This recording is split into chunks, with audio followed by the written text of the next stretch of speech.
డాక్టర్గా సేవ చేస్తూ ప్రజలకి మంచి చేయాలని, రాజకీయం అంటే ఒక సేవ, రాజకీయం అంటే ఒక సర్వీస్.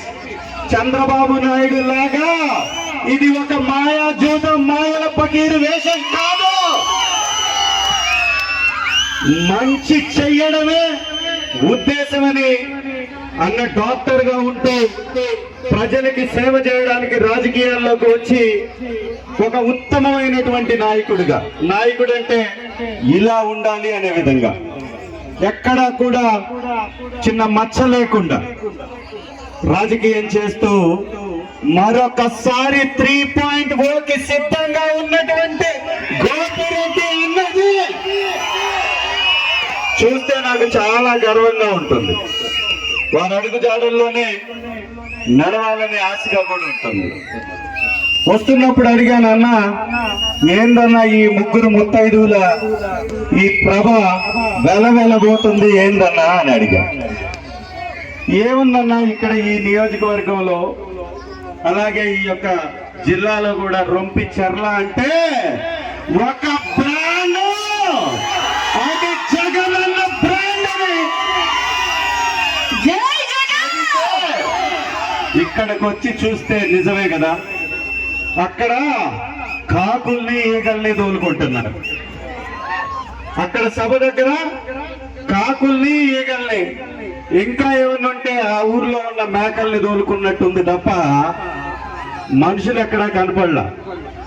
ఇక్కడ ఇంత మంచి సభను ఏర్పాటు చేసి ఇంతమంది వచ్చారంటే నిజంగా మీ మండలానికి మరొకసారి హృదయపూర్వకంగా సెల్యూట్ చేస్తూ ఈ కార్యక్రమాన్ని, ఇంత గొప్ప కార్యక్రమాన్ని ఏర్పాటు చేసినటువంటి ఈ గ్రామస్తులు, ఈ గ్రామ పెద్దలు, వైఎస్ఆర్సీపీ నాయకులకి మరొకసారి ధన్యవాదాలు తెలియజేసుకుంటూ ఈ కార్యక్రమానికి నన్ను ఆహ్వానించినటువంటి గోపిరెడ్డి అన్న గారికి హృదయపూర్వక ధన్యవాదాలు తెలియజేసుకుంటూ 2 మాటల్లో ముగిస్తా, ఎక్కువ మాట్లాడి. ఈ రాష్ట్రంలో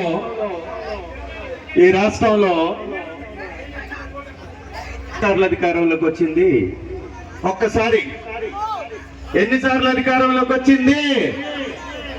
ఈ రోజుకి ఆ సైకిల్ ని తుప్పు పట్టిపోయి తొక్కలేక చంద్రబాబు నాయుడు గారు పవన్ కళ్యాణ్ అనేటటువంటి పెయిడ్ ఆర్టిస్ట్ తోటి నెట్టించుకుంటా ఉన్నారు. ఎందుకు ఈ యొక్క దారుణమైన పరిస్థితి? ఏమన్నా మంచి చేస్తే కదా. మంచి చేశాడా?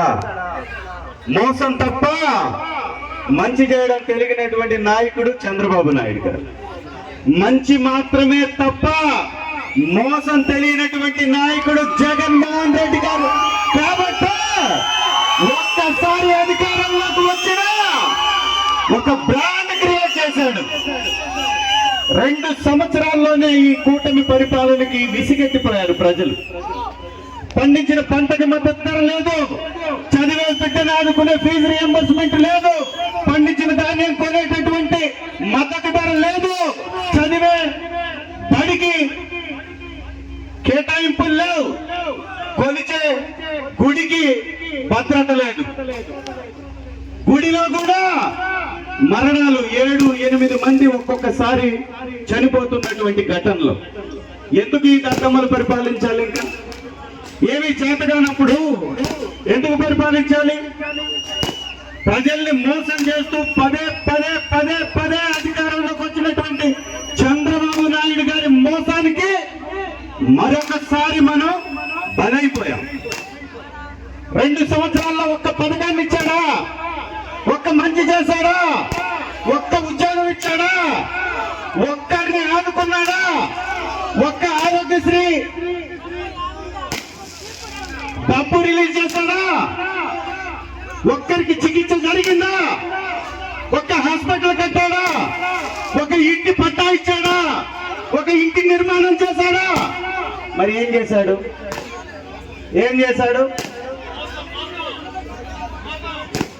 వంచన, నయవంచన కొడుకుని ముఖ్యమంత్రిని చేయాలని తహతలాడుతున్నాడు. ఈ మంత్రి ఎట్లాంటాడు? ఏమి తెలియనటువంటి పులకేష్ గారు పులకేశం తెలుసా? ఒక సినిమా కూడా వచ్చింది. ఆ రాజుకి ఏం చేస్తాడో తెలియదు. మంచి చేయడం చేత కాదు, అభివృద్ధి చేయడం రానే రాదు. అసలే చేతగా ఒక్క స్కూల్ ని సరిగా నడపలేనటువంటి వ్యక్తికి ఈ రాష్ట్రాన్ని మొత్తాన్ని తీసుకెళ్లి దాచిపెట్టి కట్టగట్టి మూటగట్టి అతని చేతిలో పెట్టాలని అనుకోవడం దుర్మార్గం కాదా? అవునా కదా? ఈవీఎంలతో మోసం చేసి అధికారంలోకి వచ్చినటువంటి కూటమి నాయకులు ఈ రాష్ట్రాన్ని దోచుకోవడం తప్ప ఏమీ మంచి చేయట్లేదు. మన శాసనసభ జరిగింది చూసారా? ఒకడు బంతాట ఆడుతుంటే ఇంకొకడు ముంతాట ఆడుతున్నాడు. ఒకడు పౌరానికి వేస్తుంటే ఇంకొకడు జానపదం అంటాడు. ఈ పక్కనే ఉన్నటువంటి నాయకుడు కూడా కామెడీ చేస్తున్నాడు. సీరియస్ గా పరిపాలన చేయండి అంటే పక్కనే ఉన్నటువంటి నియోజకవర్గ నాయకుడు ఎమ్మెల్యే కామెడీ స్కిట్లు వేస్తున్నాడు. ప్రజలు ఏమనుకుంటున్నారు, ప్రజలకు ఎలాంటి అవసరం ఉందనేది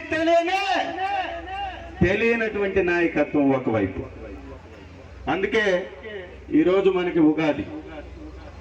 ఈ ఉగాది పేరేంటో తెలుసా? ఈ ఉగాది పేరేంటో తెలుసా? పరాభనామ సంవత్సరం. వైఎస్ఆర్ కాంగ్రెస్ పార్టీ ఆఫీసులో ఇవాళ జగనన్న పంచాంగం చెప్పించినప్పుడు ఏమి చెప్పారో తెలుసా?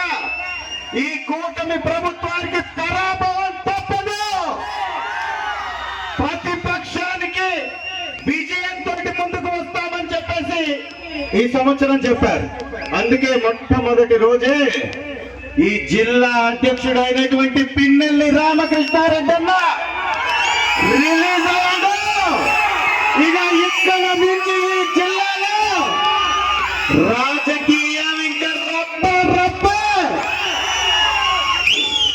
అధికారాన్ని అడ్డం పెట్టుకొని దొంగ కేసులు పెడితే ఎవడన్నా భయపడతాడా? భయపడ్డామా ఇప్పటి వరకే? ఇక్కడ ఉన్నటువంటి ఎవరన్నా భయపడ్డారా? ఆడవాళ్ళు కూడా చూడండి, మహిళా తల్లులు కూడా ఎవ్వరు భయపడేది లేనే లేదంటున్నారు. ఇన్ని కేసులు పెట్టి ఏవి సాధించలేనటువంటి కూటమి మనల్ని తొక్కేయగలదా? మనల్ని లంచవేయగలదా? ఇదే ఉత్సాహం చేసుకొని 3.0 అన్నది అత్యంత గొప్ప స్థాయిలో చూసి ఈ నరసరావుపేట నియోజకవర్గానికి అభివృద్ధిని తెద్దాం, జగన్ అన్నని ముఖ్యమంత్రి చేద్దాం, వైఎస్ఆర్సీపీ జెండాని ఈ